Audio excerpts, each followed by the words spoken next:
नाज़रीन, रशिया और चाइना बहुत ज्यादा मुतहर्रिक हैं ईरान के न्यूक्लियर प्रोग्राम को लेकर और हर एक उस नैरेटिव को और प्रोपेगेंडे को कन्फ्रंट कर रहे हैं जिसके जरिए ईरान पर हमले को जस्टिफाई करने की जब वो कोशिश की जा रही है। तो रशिया और चाइना इस वक्त बड़ी अहम मुलाकातें भी कर रहे हैं और हर उस नैरेटिव को डिसाइड करने की भी कोशिश कर रहे हैं। गजा में मुसलसल हमले जारी हैं, एक ऐसी जगह जहां पर इंसानियत की सबसे बड़ी आप कहने के अलमिया ने जन्म लिया है और एक ऐसी जगह जहां पर लगता है कि न्यूक्लियर बॉम्ब चला दिया गया हो, उस जगह के ऊपर मजीद बमबारी जो है वो अभी तक जो की जा रही है और मिडिल ईस्ट और बाकी मालिक जो है वो इन वायलेशंस को रोकने के लिए किसी सूरत जब वो अभी तक कामयाबी उनको नहीं हुई है। जो अमेरिकी एनवॉय हैं टॉम बैरक, उसने ये कहा है कि अल शरा अब से आगे अमेरिका और इजराइल की मदद करेंगे हमास, हिजबुल्लाह और ईरान से लड़ने के लिए। तो अगर अल शरा ऐसा करने के लिए तैयार हैं तो ठीक है। और यूएस सेज के रशिया के खिलाफ उनके पास जो सैंक्शंस का ऑप्शन है वो खत्म होने जा रहा है, यानी इतनी ज्यादा सैंक्शंस जो है वो रशिया के खिलाफ इस्तेमाल कर ली गई हैं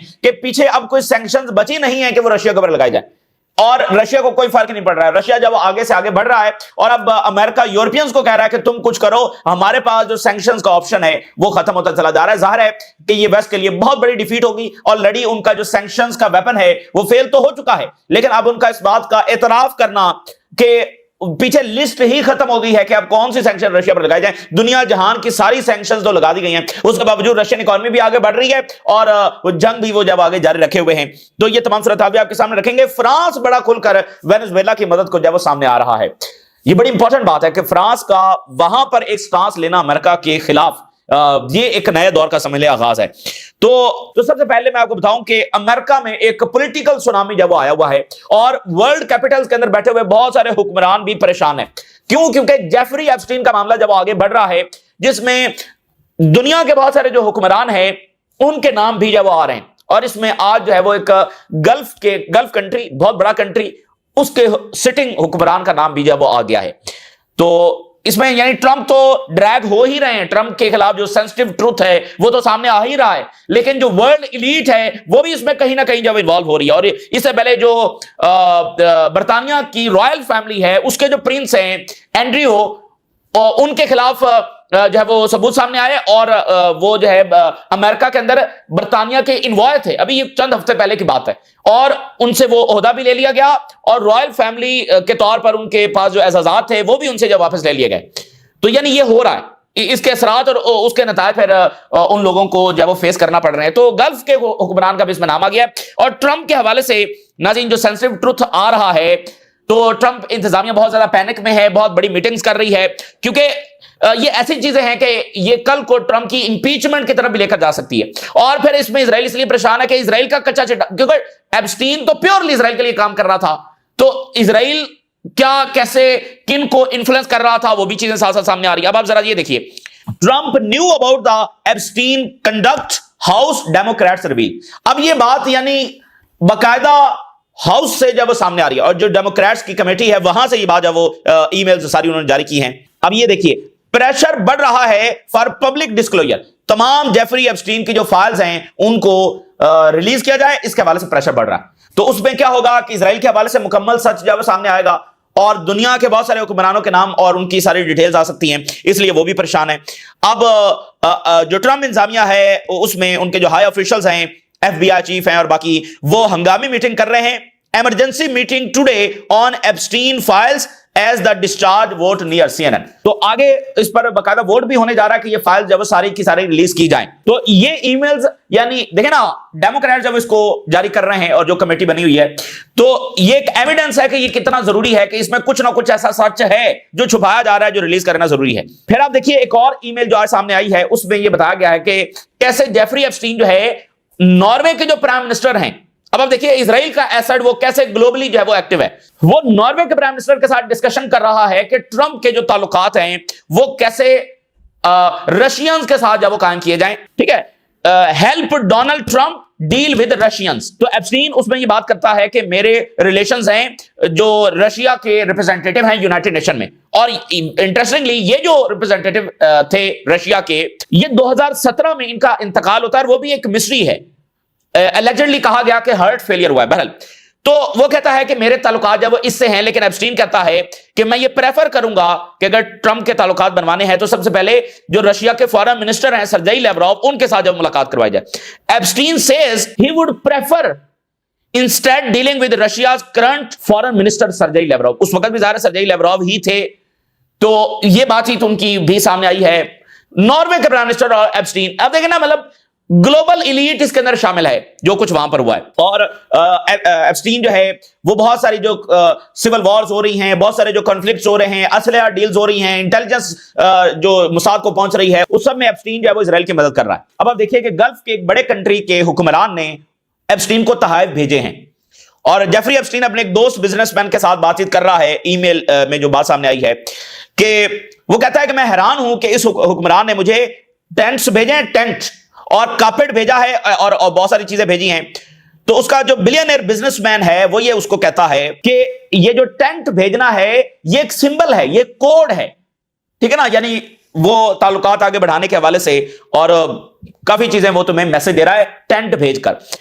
तो ये एक इस वक्त गल्फ के सिटिंग हुक्मरान है जिनका ये नाम आ गया है। तो वहां पर ये प्रेशर बढ़ रहा है कि सारी फाइल्स रिलीज की जाए, और ट्रंप के हवाले से वो चीजें आ रही हैं कि जो उसकी इंपीचमेंट के लिए लेकर जा सकती है। तो ये मामला बड़े सीरियस हैं ट्रंप के लिए। तो अच्छा, एक तो बात ये होगी। दूसरी बात ये है कि ईरान, रशिया और चाइना, इनके जो रिप्रेजेंटेटिव्स हैं, इनकी मुलाकात हुई है IAEA के चीफ के साथ ahead of the board of governor session. आगे एक बकायदा बोर्ड ऑफ द गवर्नर जब मुलाकात करने जा रहे हैं, और उससे पहले चाइना और रशिया और ईरान के रिप्रेजेंटेटिव्स हैं उस IAEA के चीफ के साथ मिल रहे हैं, जो कि पिछली जंग में पूरी तरह से इन्वॉल्व था।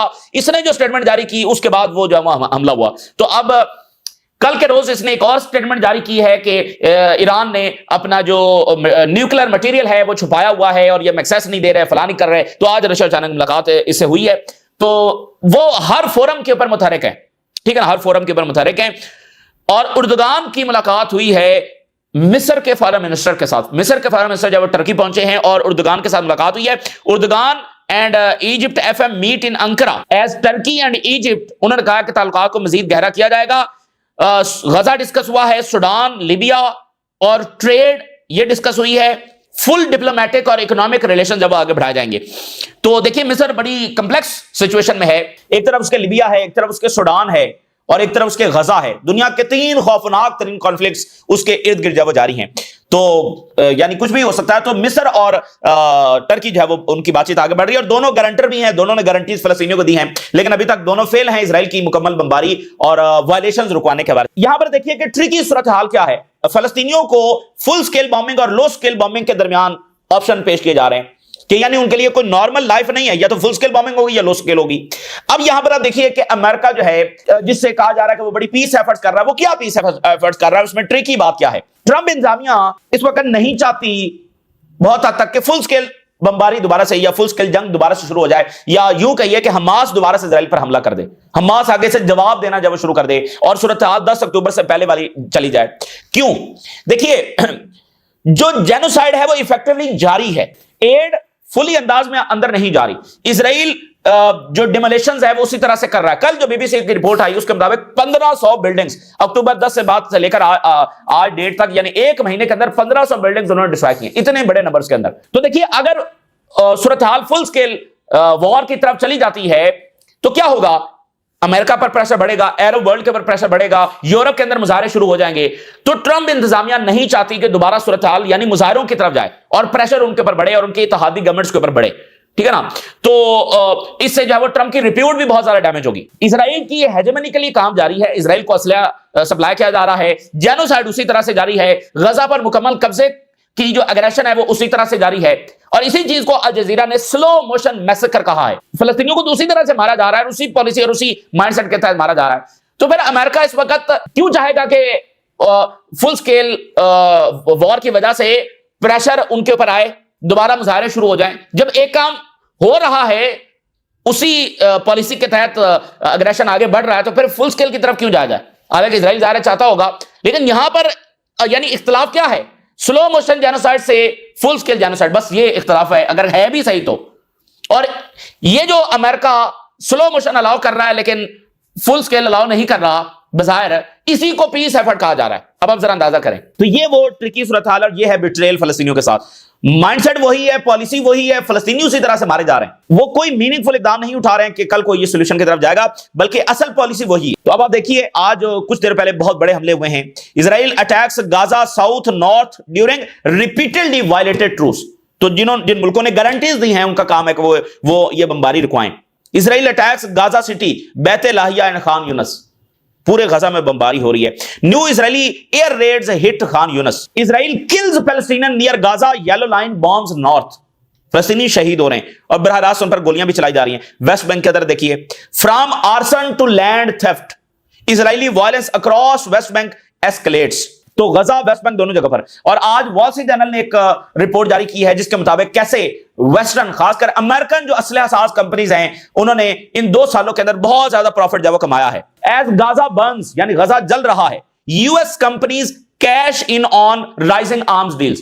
और अमेरिकन कंपनीज है वो बहुत मुनाफे में हैं, बहुत पैसा बटोर रही हैं, उनके प्रॉफिट में बहुत ज्यादा इजाफा हुआ है क्योंकि जो वेपन सेल्स हैं वो बहुत ज्यादा बढ़ी हैं। इजराइल को उन्होंने बहुत सारे वेपन जब बेचे हैं। सो वॉर ड्रिवन कॉर्पोरेट गेन, ठीक है ना, वही बुनियादी बात वही है कि जंगों के जरिए मुनाफा कमाना। तो US arms pipeline sustaining the assault shows no sign of slowing down. और आगे भी ये असलहा डील्स है वो कम नहीं हो रही, बल्कि ये सस्टेन कर रही हैं, यानी उसी पेस के साथ मजीद असलहा पीछे से आ रहा है, बल्कि इसमें मजीद भी इजाफा हो सकता है। गो कि यहां पर कोई फुल स्केल जंग नहीं हो रही, उसके बावजूद असलहा पीछे से आ रहा है। तो अमेरिकन जो डिफेंस कॉन्ट्रैक्टर्स हैं, बहुत सारी कंपनीज के उन्होंने नाम बताए हैं, ये बहुत इनका प्रॉफिट जो है वो 2023 के बाद बहुत ज्यादा बढ़ा है। अक्टूबर 2023 के बाद वाशिंगटन ने पिछले 2 साल में $32 बिलियन, $32 बिलियन की वेपनरी, एमुनिशंस और सारा कुछ इक्विपमेंट्स ये इजराइल को दिए इस सारे 2 साल के अंदर। ये अनप्रेसिडेंटेड फिगर्स हैं, $32 बिलियन, और जिसमें 18,000 बच्चे जो वो शहीद हुए और 70,000 तक तादाद जो है वो ऑफिशियली पहुंच गई है। हजारों बॉडीज अभी तक मलबे तले हैं। तो ये अमेरिका ने असला दिया है। और सैंक्शंस रशिया पर हैं, सैंक्शन चाइना पर हैं, ईरान पर हैं, वेनेजुएला पर हैं, नॉर्थ कोरिया पर हैं, जो कोई जंग नहीं लड़ रहा, लेकिन इजराइल पर नहीं है, बल्कि अमेरिकन वेपन ने 18,000 बच्चों को वहां पर शहीद किया। Fuelled new profit for the US defence sector and American tech giants involve in military. तो बड़े उनके जो टेक जायंट्स है, बड़े डिफेंस कॉन्ट्रैक्टर्स है, बड़ी डिफेंस कंपनीज है, उन्होंने बहुत पैसा कमाया। और ये सारे जो पैसे आए हैं इजराइल को, जो फंडिंग अमेरिका से आई है, ये यूएस टैक्स पेयर से आई है। इसी बात का गुस्सा अब अमेरिका में बढ़ रहा है। तो $3.3 बिलियन तो वैसे एनुअली आती है, तो इस मद में 6.8 बिलियन आए हैं, ठीक है ना, जो एनुअली हर साल उनको आते हैं। 2 साल में इतने आए, इससे हटकर बाकी पैसे आए हैं। और जो कैश आया है वो इससे अलग है। ये वो हैं जो नॉन कैश सपोर्ट है, यानी इक्विपमेंट्स असला है, ये वो करके सारा। तो ये कोई 15-20 बिलियन हो सकते हैं जो अमेरिका ने दिए। So Israel defence needs and its contracts with US suppliers will persist. तो वो जो असला सप्लाई है और जो मजीद डील्स हैं वो उसी तरह से हो रही हैं, उसमें स्लो डाउन नहीं हुआ। क्यों? क्योंकि वो कह रहे हैं कि हमें लेबनान से खतरा है, ईरान से खतरा है, यमन से खतरा, और इससे बढ़कर पता नहीं और किस किस से खतरा है, इसलिए हमें असले की जरूरत है। तो वो असला डील जारी हैं। तो ये एक बॉटम लाइन ये है कि ये जो सारी जंगें हैं उसमें जो असले हसास कंपनीज है अमेरिका की, उनका सबसे बड़ा किरदार है। वो बहुत सारी जंगें ऐसे ही छेड़ते हैं और उसमें उन्होंने अपना असला जो बेचना होता है। तो लेबनान पर उनके हमले हो रहे हैं। Israeli army says it struck southern Lebanon. फिर लेबनान पर हमले जब जारी हैं। G7 की जो मीटिंग हुई है उसमें उनका एलामिया आया है। G7 फॉरेन मिनिस्टर ने कहा है कि गजा की जंग बंद होनी चाहिए, एड जब अंदर जानी चाहिए, और हम इंडोर्स करते हैं ट्रंप के प्लान को, और जो रिस्ट्रिक्शंस हैं एड के हवाले से वो खत्म होनी चाहिए, और यूएन एजेंसीज के जरिए एड अंदर जानी चाहिए। तो ये सब फजूल बातें हैं। ऐसी हजारों स्टेटमेंट्स जारी हो चुकी हैं, इसकी कोई वैल्यू नहीं है। तो जो लेपिड है इजरायली ऑपोजिशन लीडर, उसने ट्रंप ने चूंकि खत भेजा कि इसको माफ किया जाए, तो Trump can not request a pardon for the Israeli prime minister. Trump माफी नहीं दिलवाने के लिए को बात कर सकता। हम एक सोवरन नेशन है और there is a limit to intervention.